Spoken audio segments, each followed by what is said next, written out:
Again, a big source of strength for me as the film is concerned, because unlike Sunny film है, लेकिन सनी का पता नहीं एक विश्वास है मेरे उस पर, चाहे दामिनी हो चाहे बंटवारा हो, ब्लाइंडली एक ही डायरेक्शन बोला आज ये फिल्म करनी है, नहीं करना चाहिए। और तब से लेके मैंने जैसे कहा 15 साल से हम लगे हुए हैं, एक इंच इधर उधर नहीं है, यही फिल्म करनी है, यही फिल्म करेंगे। और गदर जैसे हिट हुई इमीडिएटली सर लेट्स डू बंटवारा now. I am very thankful to you Sunny. अब मैं बुलाना चाहूँगा करण देओल को। आइए करण साहब।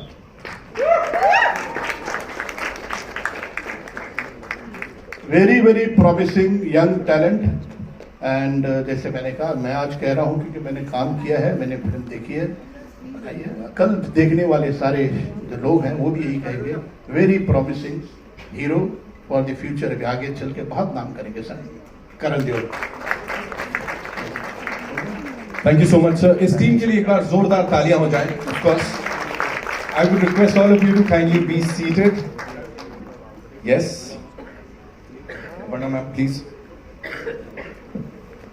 We have some very important people जिनको अभी मैं मंच पे बुलाऊंगा कुछ देर में। Of course the entire team has to be here. I would like to invite Asghar Wadad sahab also on the stage. जहां से शुरुआत की मैंने प्ले पढ़ने के बाद में, ही इज द पर्सन। और इनका जो प्ले है, ये जो प्ले है इनका बहुत ही लोकप्रिय प्ले है। जैसे लाहौर नहीं देखिया और जमिया नहीं, बहुत ही लोकप्रिय। और जिन लोगों ने प्ले देखी, जब इनको पता चला मैं फिल्म बना रहा हूँ, they came to me and told me Raazi इतना इमोशनल प्ले, रो रहे थे मेरे सामने। तो मैं डर गया, मैंने कहा यार प्ले की पॉपुलरिटी इतनी है, कर फिल्म बनाते हुए अगर मैं 19-20 हो गया तो बड़ा इनजस्टिस हो जाएगा प्ले के साथ में। तो मैंने इनको अपने साथ ही रख लिया। तो हर कदम में असगर साहब मेरे साथ में थे, जो स्क्रीन प्ले कर रहे थे, कुछ चेंजेस कर रहे थे प्ले में। तो आई टुक असगर साहब विथ मी ऑल अलोंग। तो इनका बड़ा कंट्रीब्यूशन असगर वदाद साहब का। बहुत बहुत धन्यवाद विशाल साहब। Thank you so much for gracing the stage. आप यहाँ पर आए, ऑफ कोर्स हम सब के लिए खुश नसीबी है। Aparna, I like to start with you. मैं आपसे जानना चाहूंगा, करीब 30 साल के बाद ये रियूनियन हो रहा है, where we have Raj Sahab, Sunny sir, Amir Khan sahab, you know, they're working after a gap of 3 decades or more than that. How important is it for Amir Khan Productions as a studio and personally for you? I feel very privileged to be sitting here amidst such masters today. I know this is a it's a project that's really dear to Amir's heart, and I'm sure he's dealing with great FOMO that he can't be here. His flight, like I said, got cancelled. I have seen all of them sit together, talk, discuss, get emotional about it. I know this film is not just any other story. It's a film that's a passion project, and it's an important story, like I mentioned, that is very timely and important to be told. Amir Khan Productions has always created stories that just go beyond box office, become a part of public consciousness, become a part of collective memory, get passed on from generations to generations. Those stories, spark conversations, transform lives, and I believe this is a story that will also do that. And we are really, again, very, very fortunate to have provided a platform for a story like this. Thank you so much for sharing that. Raj sir, मुझे एक चीज पता लगी है, अब उसकी मैं कितनी पुष्टि कर लेता हूँ, मतलब let's see if that is true और नॉट। 1947 15 अगस्त को एक और फिल्म रिलीज हुई थी, उससे आपका कुछ नाता है, प्लीज थोड़ा सा बताइए। 1947 15 अगस्त को मेरे फादर की फिल्म आई थी Shehnai. That is the only film that got release on that day, और बहुत सक्सेसफुल फिल्म थी, जिसका गाना आज भी बहुत पॉपुलर है। मेरी जान संडे के संडे आना मेरी जान, बहुत पॉपुलर गाना है। तो ये फिर वापस दोबारा 15 अगस्त को हम रिलीज कर रहे हैं। That is one thing. And another thing I must also tell कि धर्म जी की ब्लेसिंग बहुत है इस फिल्म की। नरेशन सुना था, ही वॉज वेरी इमोशनल, आँख में आंसू आ गए, बहुत आशीर्वाद दिया।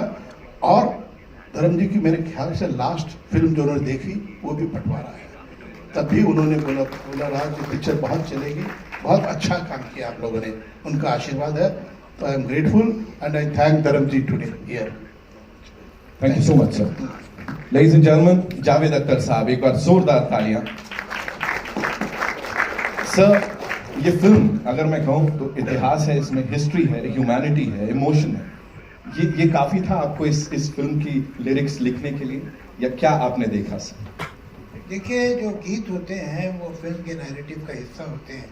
अक्सर लोग मुझसे पूछते हैं कि सर आजकल कैसे गाने आ रहे हैं, प्यासा में जैसे गाने थे वैसे क्यों नहीं आते?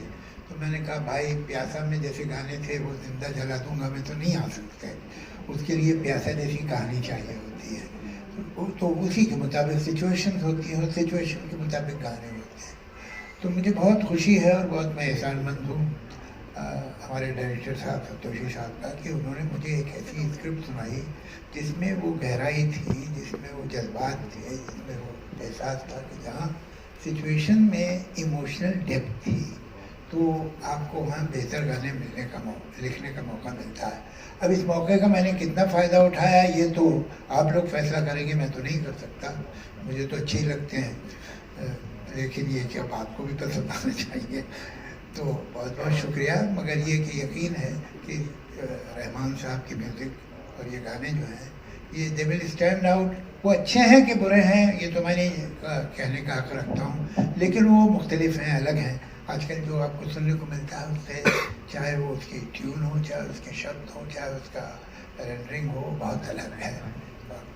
मेरा ऐसा ख्याल है कि लोग ये चाहते हैं कि गीतों में ये डेप्थ हो, म्यूज़िक में, सुर में भी और शब्द में भी, तो ये लोगों को अच्छा लगेगा।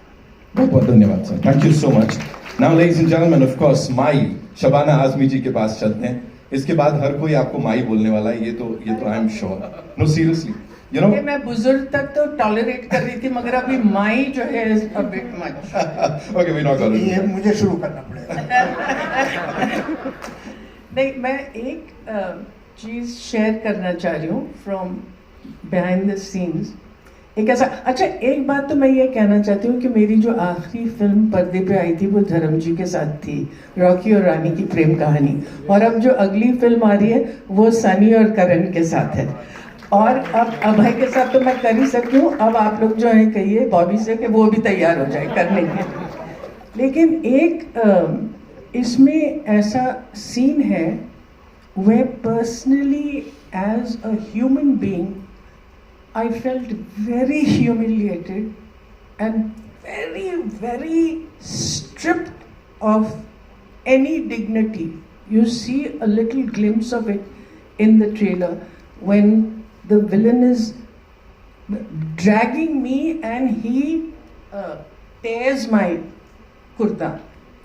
And at that moment, I don't think I have felt ever so vulnerable and so exposed as I did as a human being.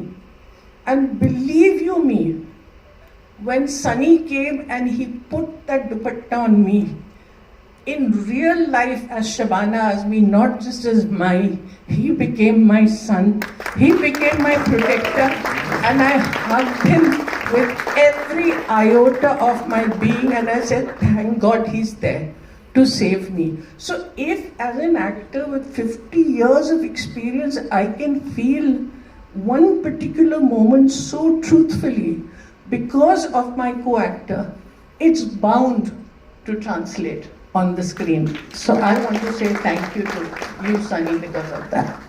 Thank you, ma'am. Thank you so much. Abhimanyu sir, the culprit here. Okay, I know सब ऐसे ही बोल रहे हैं, मुझे बताइए, and ये बड़ा जायज सा सवाल होगा इस वक्त कि इमोशनली कितना चैलेंजिंग था ये आपके लिए, you know, playing the antagonist in this?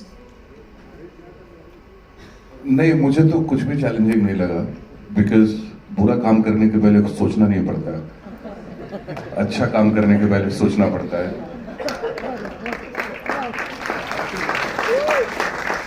और I feel every religion, any religion is very good as long as it helps you to become a better human being. And of course, पाजी का मैं बहुत time से fan हूँ, मगर मुझे लगता है कि सनी पाजी का आज तक का ये सबसे बेहतरीन परफॉर्मेंस होने वाला है।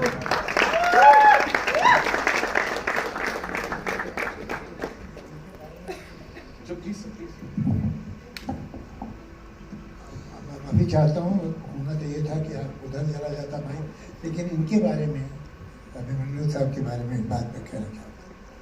जी, जो जैसा तुम कहो।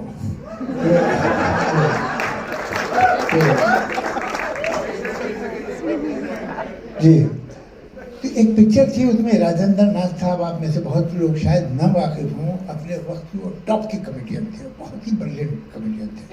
वो एक पिक्चर में प्रेस रिपोर्टर का रोल कर रहे थे। उन्होंने डिसाइड किया कि मैं जाके डाकुओं का इंटरव्यू लूँगा, तो वो कैमरा वैमरा गले में लटका हुआ और वो जंगल में चलते चले गए। लो एंड बिहोल्ड, सामने से वो डाकू घोड़े पे आए और सामने जो डाकुओं का सरदार था, जिसके बहुत बड़ा सा जख्म था, लंबा टीका, पगड़ी, यहाँ बुलेट्स की बेल्ट लगी हुई, पीछे बंदूक, घोड़े पे बैठा हुआ।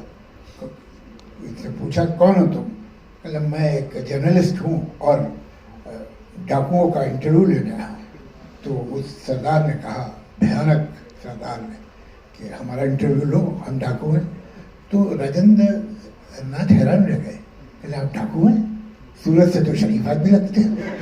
तो मैं आपसे यही कहना चाहता हूँ कि आप विलन है, सूरत से तो शरीफ आदमी लगते हैं। सर की शराफत के नाम एंड ऑफ कोर्स जावेद साहब की बेबाकी के नाम एक बार जोरदार तालियां हो जाए ladies and gentleman. And now ladies and gentleman, of course Sunny Deol साहब, एक बार जोरदार तालियां हो जाए for this man, one of the most loved actors of our country. Sir, मैं सिर्फ यही जानना चाहूंगा आपसे कि राजकुमार संतोषी साहब के साथ दामिनी, घायल, घातक, उसके बाद अब ये जो रियूनियन हुआ, ये कितना इंपॉर्टेंट है पर्सनली आपके लिए as an actor? And of course अब जब everybody is super excited to see this जोड़ी वापस से, क्या बोलना चाहेंगे सर?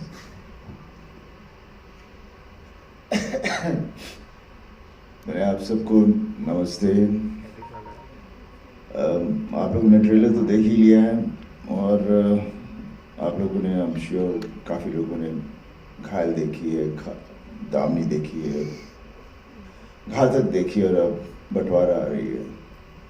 राज और मेरी कॉम्बिनेशन हमेशा ऐसी रही है जहाँ पर पता नहीं कैसे हम कुछ भी, राज मुझसे कोई बात करेगा और मैं, बात सही होती है, कहानी अच्छी होती है, तो तुरंत हम लोगों की वेवलेंथ सेम है, हम वी गेट एक्साइटेड और फिर हम पूरी कोशिश करते हैं एक दूसरे को चैलेंज करने की व्हाइल वी आर वर्किंग। और रीटेक पे रीटेक भी होते हैं, थोड़े से ई भी होता है, लेकिन एंड रिजल्ट हमारा बहुत अच्छा है। God has been kind. तीनों फिल्में आज तक सबको याद है और जिसकी वजह से आज हमें फिर से मौका मिला बंटवारा बनाने का। हाँ, अफसोस है कि इतना गैप रहा, क्योंकि पता नहीं गैप कभी क्यों आ जाता है, लेकिन अच्छा है हम अभी साथ में काम कर रहे हैं और मुझे पूरा यकीन है कि आगे भी हम और फिल्में ज़रूर करेंगे। और सब फिल्में हमेशा एक समाज के साथ जुड़ी होती हैं। कभी हम किसी चीज़ के बारे में हम कोई कंट्रोवर्सी नहीं करते, ना कभी करना चाहेंगे, ना कभी करेंगे कुछ इस तरह के कैरेक्टर्स। इसलिए हमारी कहानियाँ हमेशा शुद्ध होती हैं मेरे हिसाब से, और वो हर इंसान जो देखता है उसके अंदर उसको कुछ इमोशन के साथ कनेक्ट हो जाता है, उसे अपनापन दिखता है और उसे एहसास होता है कि वो खुद इसमें अपनी ज़िंदगी में ऐसा कौन सा पल था जहाँ मैं इस तरह से था या नहीं था। तो I think that's the kind of cinema I love to do and I've been doing.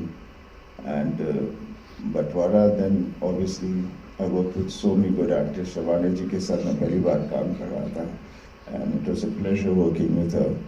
लगा ही नहीं, I mean it was just like a relationship between a mother and a son, and that's the beauty of the film. And like मैंने कहा भी आगे, मेरी post भी डाली है कि I dedicate this film to my mom and all the mothers in the world. और जब आप पिक्चर देखोगे तो आपका एहसास होगा, और मैं आपको वादा करता हूँ कि आई चैलेंज है, और मुझे मालूम है पिक्चर देखने के बाद पहले आप माँ के पास जाओगे और जब जाओगे। Thank you so much sir, thank you so much. And now ladies and gentleman, जिनकी विजन है, जिसको पर्दे पे इतनी खूबसूरती से उतारा है, जिन्होंने इसको लिखा है, मैं चाहूंगा असगर वजाहत साहब के लिए एक बार जोरदार तालियां हो जाएं। वजाहत साहब बहुत बहुत शुक्रिया। देखिए ऐसा है कि ये फिल्म जो है, ये फिल्म से ज़्यादा एक सपना, एक ख्वाब, एक ड्रीम था जो 12-13 साल पहले राजकुमार संतोषी जी ने देखा, जिसमें मैं भी साझीदार था। ये इस सपने को साकार किया, ये सपना पूरा हुआ और जितने लोग इस सपने को साकार करने में शामिल रहे, उन सब का मैं बड़ा एहसानमंद हूँ। मैं बहुत ओब्लाइज्ड फील करता हूँ उन लोगों का जिन्होंने इस सपने को साकार किया। ये सपना पूरी दुनिया में